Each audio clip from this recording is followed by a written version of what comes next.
Stewie, ahoj. Ahoj, tak už je to 24 hodin, máš peníze? Hele, počkej do příštího pátku, pak ti je dám. No, to je zvláštní, přísahal bych, že jsem mluvil o dnešku. Jo, ale já je nemám.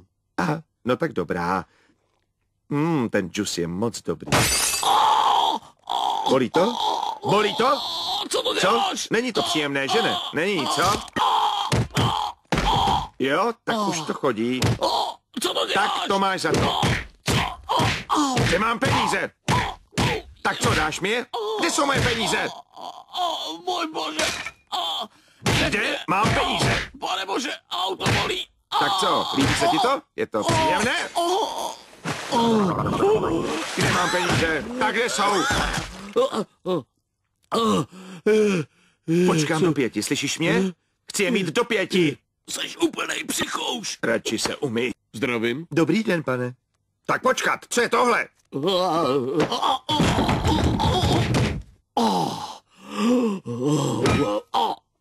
Tohle mě už vážně začíná unavovat, víš? Pane bože. Už mě to nebaví, he? Kde jsou peníze? Tak kde jsou? Na falešné kníry peníze máš, co? Jo, tak kolik tě ty kníry stály? $2. Poslyš, musíš mi dát trochu víc času.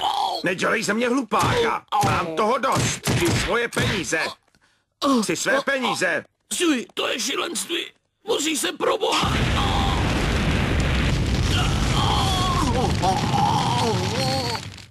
Tak jo, jdeme do banky.